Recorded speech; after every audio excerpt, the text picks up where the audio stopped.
شروع اللہ کے نام سے جو سب پر مہربان ہے، بہت مہربان ہے۔ لوگوں کے لیے ان کے حساب کا وقت قریب آ پہنچا ہے اور وہ ہیں کہ غفلت کی حالت میں منہ پھیرے ہوئے ہیں۔ جب کبھی ان کے پروردگار کی طرف سے نصیحت کی کوئی نئی بات ان کے پاس آتی ہے تو وہ اسے مذاق بنا بنا کر اس حالت میں سنتے ہیں کہ ان کے دل فضولیات میں منہمک ہوتی ہیں،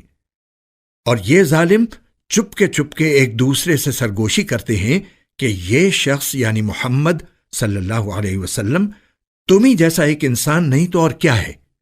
کیا پھر بھی تم سوچتے بوجھتے جادو کی بات سننے جاؤ گے؟ پیغمبر نے جواب میں کہا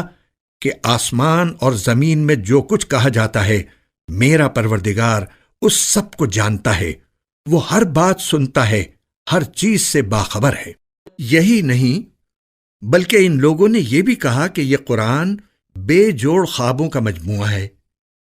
بلکہ یہ ان صاحب نے خود گھڑ لیا ہے،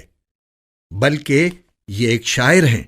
بھلا یہ ہمارے سامنے کوئی نشانی تو لے آئیں جیسے پچھلے پیغمبر نشانیوں کے ساتھ بھیجے گئے تھے، حالانکہ ان سے پہلے جس کسی بستی کو ہم نے ہلاک کیا وہ ایمان نہیں لائی، اب کیا یہ لوگ ایمان لے آئیں گے؟ اور اے پیغمبر، ہم نے تم سے پہلے کسی اور کو نہیں،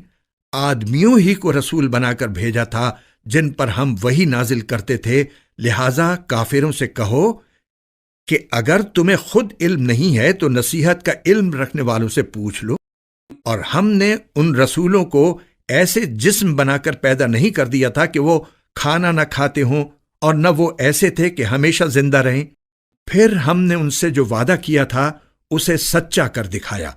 کہ ان کو بھی بچا لیا، اور ان کے علاوہ جن کو ہم نے چاہا ان کو بھی، اور جو لوگ حد سے گزر چکے تھے انہیں ہلاک کر دیا۔